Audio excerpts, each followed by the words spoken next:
الحمد للہ رب العالمین والصلاة والسلام علی رسولہ الکریم وعلی آلہ واصحابہ اجمعین وعلی کل من تبعہم بإحسان الی یوم الدین.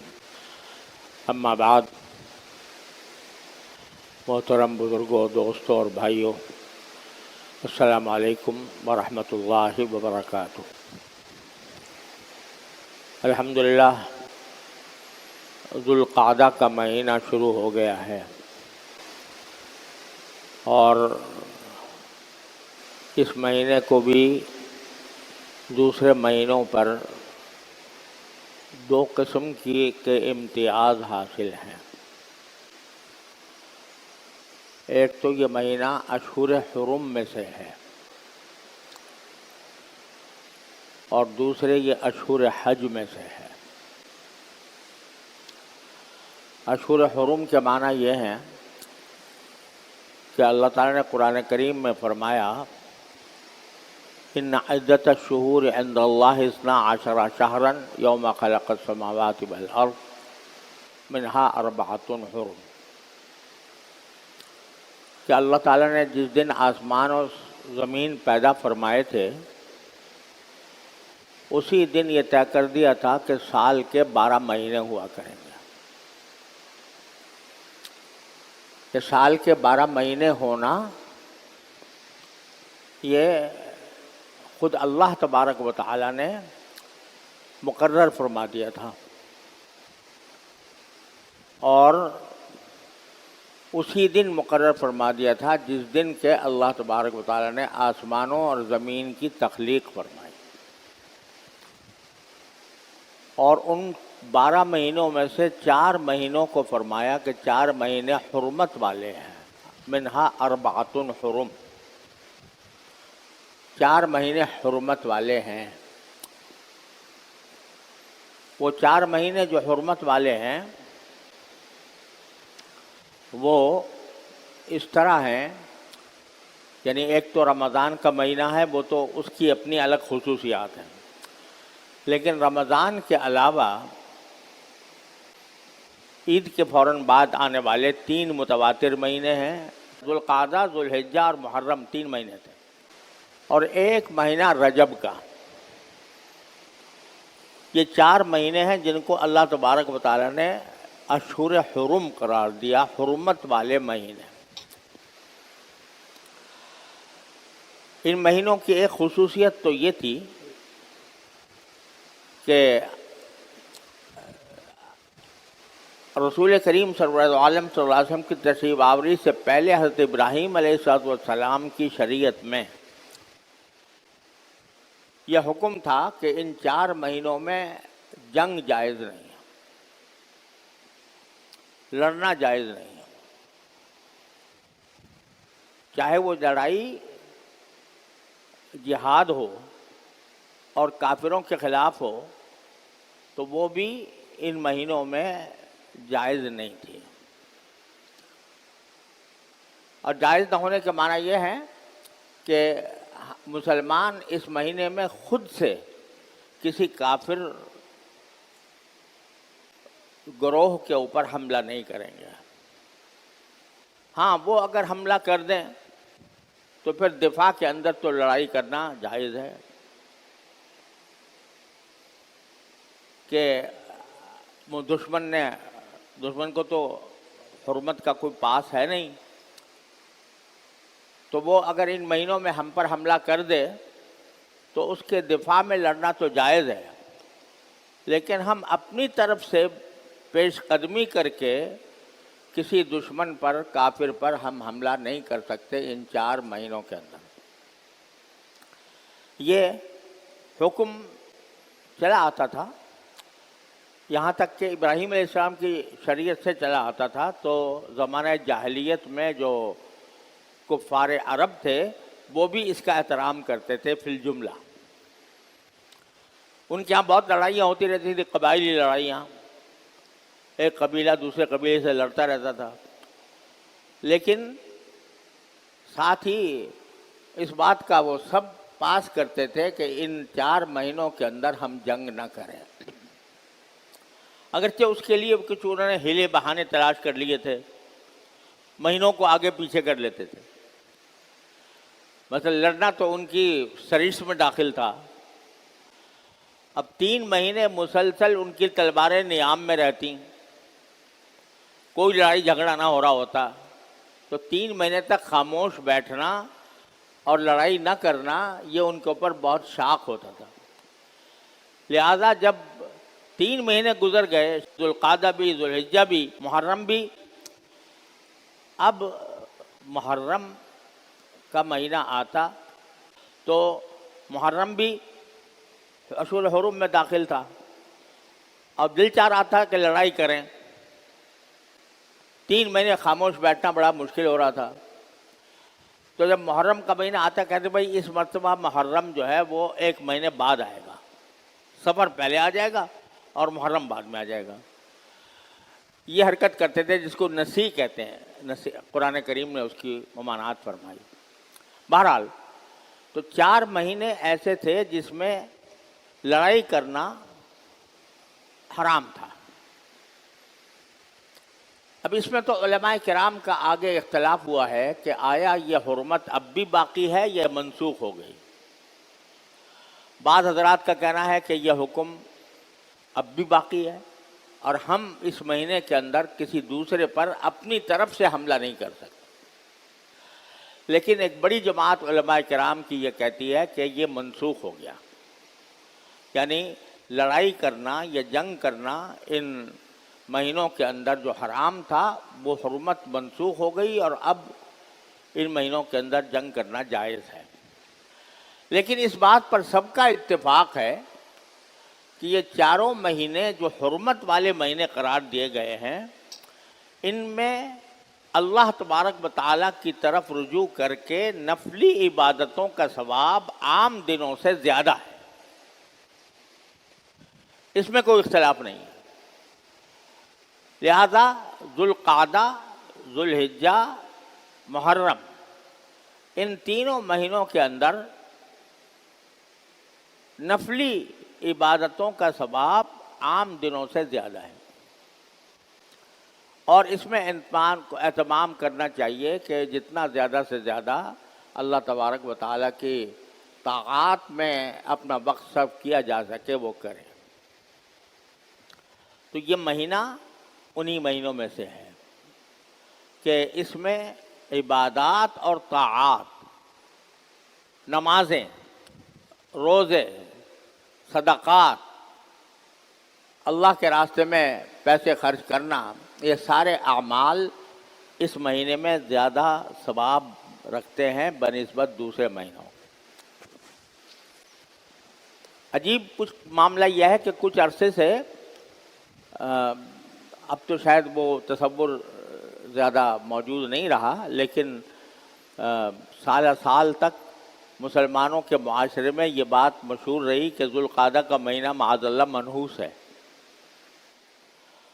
اور اس کو خالی کا مہینہ کہتے تھے. خالی مہینہ ہے. خالی مہینے کے معنی یہ کہ اس میں یہ کوئی اگر اس میں نکاح کیا جائے گا تو وہ مبارک نہیں ہوگا، منحوس ہوگا. اس میں کوئی شادی کی تقریب نہیں کرنی چاہیے، اس میں کوئی خوشی نہیں منانی چاہیے. یہ منحوس مہینہ تھا. یہ بالکل بے اصل بات ہے جس کی کوئی اصل بنیاد نہیں ہے. اس کے برعکس جیسے میں نے عرض کیا کہ یہ اشہر حرم میں داخل ہے، لہذا اس میں اور ذوالحجہ اور محرم میں بھی اور رجب میں بھی جتنی زیادہ سے زیادہ عبادت بندہ کر سکتا ہو اتنا ہی اس کے لیے اجر و ثواب کا سبب بنے گا عام دنوں کے مقابلے میں. لہذا پہلی بات تو یہ ہے کہ اس مہینے کو غنیمت سمجھنا چاہیے اور اس میں نفلی عبادتوں کا جتنا زیادہ سے زیادہ اہتمام کیا جائے اتنا زیادہ بہتر ہے. دوسرا، اللہ تعالیٰ نے اس کو اشہر الحج میں سے بھی قرار دیا. اشہر حج شروع ہو جاتے ہیں، حج کے مہینے شوال سے شروع ہو جاتے ہیں. شوال، ذوالقعدہ اور پھر ذوالحجہ میں تو حج کے سارے ارکان ادا ہوتے ہیں. لیکن اشہر حج یعنی حج کے مہینے وہ شوال سے شروع ہوتے ہیں. شوال سے شروع ہونے کا معنی یہ ہے کہ کوئی آدمی اگر شوال سے ہی احرام باندھ لے اور احرام باندھ کے چلا جائے تو وہ اشہر حج کے اندر حج کرنے والا سمجھا جائے گا، اگرچہ حج کے ارکان جو ہیں وہ ذوالحجہ میں ادا کیے جاتے ہیں۔ کیونکہ یہ اشہر حج میں سے ہے اس لیے اس مہینے کی دوسری فضیلت یہ ہو گئی۔ اور تیسری فضیلت یہ ہے کہ نبی کریم سرور دو عالم صلی اللہ علیہ وسلم نے جتنے عمرے فرمائے وہ سارے کے سارے ذوالقعدہ میں ہوئے، جتنے بھی عمرے ہوئے ہیں۔ عمرۃ القضا ہوا تو وہ ذوالقعدہ میں ہوا، جعرانہ کا عمرہ ہوا وہ بھی ذوالقعدہ میں ہوا۔ غرض جتنے عمرے سوائے اس عمرے کے جو حج کے ساتھ تھا، حجۃ الوداع کے موقع پر، وہ ذوالحجہ میں ہوا۔ باقی 3 عمرے اللہ تبارک و تعالیٰ نبی کریم صلی اللہ علیہ وسلم نے ذوالقعدہ میں فرمائے۔ تو ذوالقعدہ کا گویا اس لحاظ سے بھی ایک شرف ہے کہ اس میں آپ نے سارے عمرے فرمائے۔ تو یہ تینوں خصوصیات ہیں اس مہینے کی، اور اس لیے اس میں زیادہ سے زیادہ عبادت کا اہتمام کرنا چاہیے۔ اب یہ جس کو جو اشہر حج میں قرار دیا گیا، اس کی مناسبت سے میں یہ بات عرض کرتا ہوں کہ حج ایک ایسا فریضہ ہے جو اللہ تبارک و تعالیٰ نے ہر اس شخص پر عائد کیا ہے جس کو مکہ مکرمہ تک پہنچنے اور حج کی ادائیگی کرنے کی استطاعت ہو۔ للہ علی الناس حج البیت من استطاع الیہ سبیلا، لوگوں کے اوپر اللہ تبارک و تعالیٰ کی طرف سے یہ فرض ہے کہ وہ بیت اللہ کا حج کریں وہ لوگ جو وہاں تک پہنچنے کی استطاعت رکھتے ہوں، یعنی ان کے پاس اتنا پیسہ ہو کہ وہ سفر خرچ برداشت کر سکیں، اور ایام حج میں جو ارکان ہیں ان کو ادا کرنے کے لیے جو اخراجات ہوتے ہیں وہ برداشت کر سکیں۔ وہ ہر زمانے کے اندر طریقے مختلف ہوتے ہیں۔ پہلے لوگ پیدل بھی حج کرتے تھے، اونٹوں پر گھوڑوں پر بھی حج کیا جاتا تھا۔ اس کی وہ استطاعت سمجھی جاتی تھی کہ کسی کے پاس اگر اپنی اونٹنی ہے یا اپنا گھوڑا ہے جس پر وہ سفر کر کے جا سکتا ہے تو اس کے ذمہ حج فرض ہو جاتا تھا۔ اب آج کل ہمارے پاس حج کو جانے کے لیے ایک ہی راستہ ہے۔ پہلے تو پانی کے جہاز بھی چلا کرتے تھے، اب وہ پانی کے جہاز بھی بند ہو گئے ہیں، اور اب صرف ایک ہی راستہ ہے، وہ یہ کہ ہوائی جہاز کے ذریعے آدمی حج کرے، ہوائی جہاز کے ذریعے جائے۔ لہذا جس شخص کے پاس اتنی رقم موجود ہے، چاہے وہ نقدی ہو یا زیور ہو یا سامان تجارت ہو، اتنا ہو کہ وہ حج کا خرچہ برداشت کر کے واپس آ سکے اور اپنے اہل و عیال کے لیے وہ ضروری اخراجات کا بندوبست کر کے جا سکے، تو اس کے ذمہ حج فرض ہو جاتا ہے۔ اب آج کل حج کرنے کے جو مختلف طریقے رائج ہیں ان میں ایک سرکاری طور پر ایک انتظام ہوتا ہے، اس کی قیمت نسبتاً کم ہوتی ہے، اور کچھ پرائیویٹ قسم کے ادارے حج کراتے ہیں ان کی قیمت کچھ زیادہ ہوتی ہے۔ تو اگر کسی کے پاس اتنے پیسے موجود ہیں، نقدی کی شکل میں ہوں یا زیور کی شکل میں ہوں یا سامان تجارت کی شکل میں ہوں، اگر اتنے پیسے موجود ہیں کہ وہ سرکاری حج کی قیمت ادا کر سکتا ہو، اس کے ذمہ حج فرض ہو جاتا ہے۔ اور حج فرض ہونے کے معنی یہ ہے کہ جو ہی اس کے ذمہ حج فرض ہوا تو اس کو جلد از جلد پہلا کام یہ کرنا چاہیے کہ وہ حج ادا کرے۔ اب ہمارے ہاں ایک تصور یہ پھیلا ہوا ہے کہ بھئی حج تو کہیں آخر میں جا کے کریں گے، جب بوڑھے ہو جائیں گے تو پہلے ہم اپنے بچوں کی شادیاں کر لیں، اپنا گھر بنا لیں، اپنا جو ضروریات زندگی ہیں وہ پوری اچھی طرح پوری کر لیں، جب جا کے بچوں کی بھی شادیاں ہو جائیں گی اور گھر بھی بن جائیں گے اور ہماری تمام ضرورتیں بھی پوری ہو جائیں گی، پھر دیکھیں گے حج کو جانے کے لیے۔ یہ انتہائی غلط تصور ہے۔ جیسے آپ زکوٰۃ کو اس لیے مؤخر نہیں کر سکتے کہ مجھے اپنی بیٹی کی شادی کرنی ہے، کیونکہ مجھے اپنی بیٹی کی شادی کرنی ہے لہذا مجھے اس کے پیسوں کی ضرورت ہے تو میں زکوٰۃ نہیں ادا کرتا۔ جیسے یہ بات غلط ہے، اسی طرح یہ بات بھی غلط ہے کہ میں چونکہ مجھے اپنی بیٹیوں کی شادی کرنی ہے، میرے ذمے ان کے فرائض ہیں، لہذا میں جب تک وہ ادا نہ کر لوں اس وقت تک حج نہیں کروں گا۔ یہ بالکل بے بنیاد اور غلط بات ہے۔ جس سال انسان کے پاس اتنا سرمایہ ہو کہ وہ حج کر سکتا ہو، سرکاری حج، تو اس کے ذمے حج کرنا فرض ہے۔ اب یہ کہنا کہ بھئی جب ذرا پہلے ہمارا مکان بن جائے گا پھر کریں گے، یا بیٹی کی شادی ہو جائے گی تو پھر کریں گے، ارے بھائی کس نے تمہیں گارنٹی دی ہے کہ تم اس وقت تک زندہ رہو گے؟ کون سی گارنٹی ہے کسی انسان کی کہ وہ کب تک زندہ رہے گا؟ لہذا جو ہی حج فرض ہو تو پہلا کام یہ ہونا چاہیے کہ وہ حج کا انتظام کرے۔ ہاں البتہ سرکاری حج کے اندر قرآن اندازی عام طور سے ہوتی ہے، کسی کا نام نکل آتا ہے، کسی کا نام نہیں نکلتا۔ تو اگر کسی شخص نے اپنی طرف سے کوشش کی، قرآن اندازی میں شرکت کی اور پھر نام نہیں نکلا تو وہ معذور ہے اللہ کے ہاں، لیکن اپنی طرف سے پوری کوشش کر لینا لازم ہے۔ یہ بات اچھی طرح ذہن میں آ جانی چاہیے۔ تو سب سے پہلا فریضہ ایک مالدار ہونے کے بعد، اتنا مالدار سرکاری حج کر سکے، انسان کے ذمہ حج ہے۔ آج کل ایک اور غلط رویہ رواج پا رہا ہے کہ لوگ عمرے کے بہت شوقین ہیں۔ ابھی حج کیا نہیں، حج کا فریضہ گردن پر ہے اور عمرے کے لیے جا رہے ہیں۔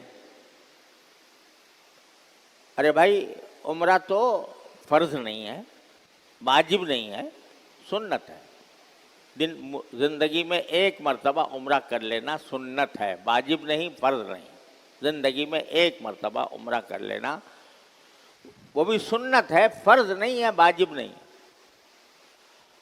اور وہ عمرہ حج کے ساتھ بھی کیا جا سکتا ہے۔ اب جتنی رقم تھی وہ لگا دی عمرے کے اوپر، اور حج کی فکر نہیں ہے۔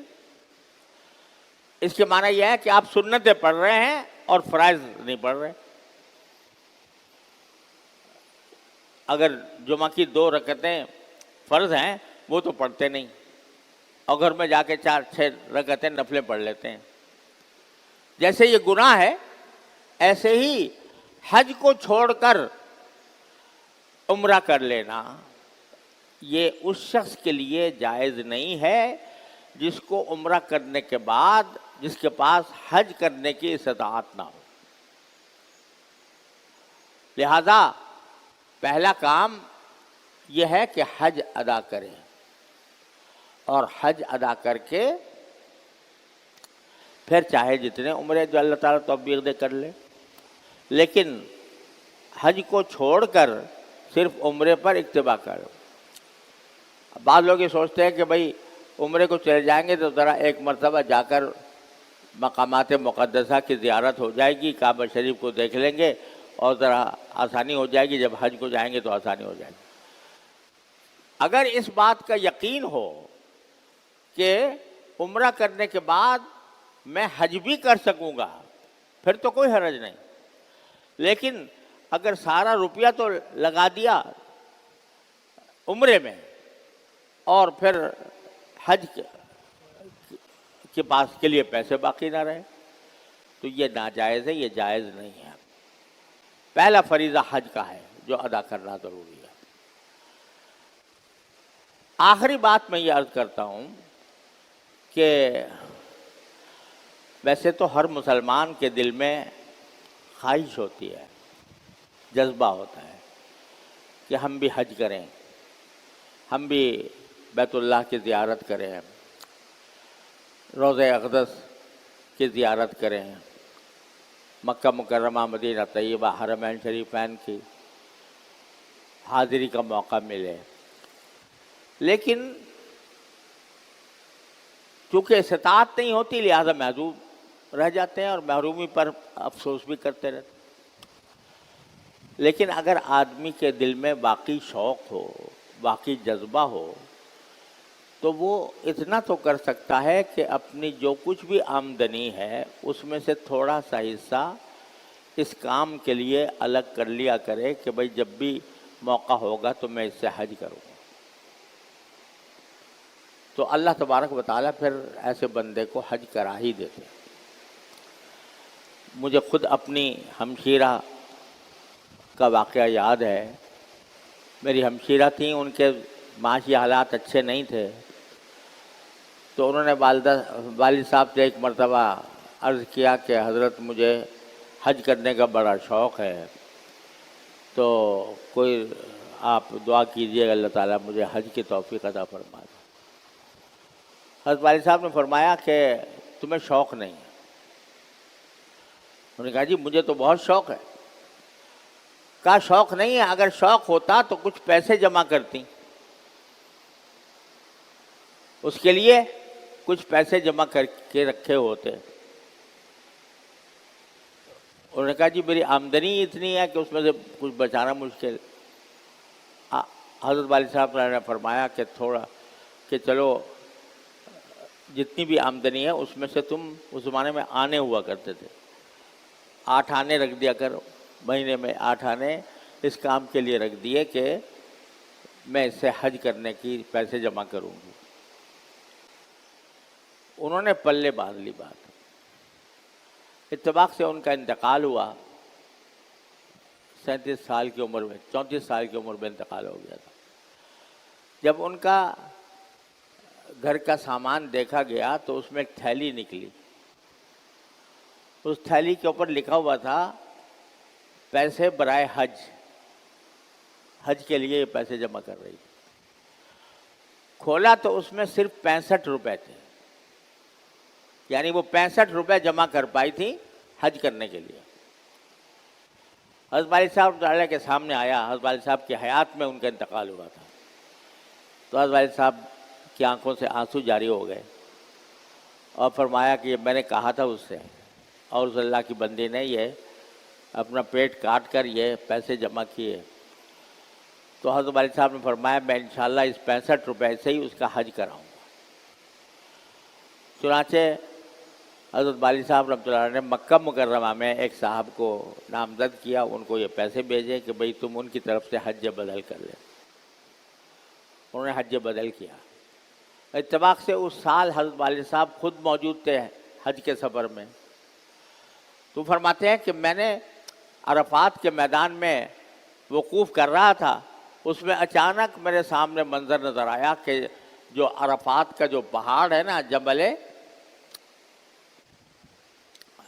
جس عرفات کے اندر جو پہاڑ ہے جو جس کے اوپر جبل رحمت، اس جبل رحمت پر میں نے دیکھا کہ میری بیٹی چڑھتی ہوئی جا رہی ہے۔ یہ منظر نظر آیا آنکھوں سے۔ تو اللہ تبارک و تعالیٰ جب کوئی شخص کسی کام کے لیے کوشش شروع کر دیتا ہے اور پھر وہ نہیں کر پاتا تو اللہ تبارک و تعالیٰ اپنے فضل و کرم سے اس کو پورا کرا دیتے ہیں۔ لہذا جس کو بھی حج کا شوق ہو وہ ایک کام تو یہ کرے کہ تھوڑا تھوڑا پیسہ جمع کرتا رہے حج کے لیے۔ آج کل 1 روپیہ مہینے میں 1 روپیہ نکال دے، وہ 2 مہینے میں 2 روپے ہو جائیں گے، 30 مہینے میں 30 روپے ہو جائیں گے، لیکن اس نے کام شروع کر دیا، اللہ تعالیٰ پھر اس کو انشاءاللہ یا تو زندگی میں یا آخرت میں اس کو حج کی فضیلت ضرور عطا فرمائیں گے انشاءاللہ۔ اللہ تعالیٰ ہم سب کو اس کی توفیق عطا فرمائے، اور حج کا جو فریضہ ہے اس سے جو غفلت پھیلی ہوئی ہے اللہ تعالیٰ اپنی رحمت سے اس سے ہمیں بچنے کی توفیق عطا فرمائے۔ وصلی اللہ تعالی علی خیر خلقہ سیدنا محمد.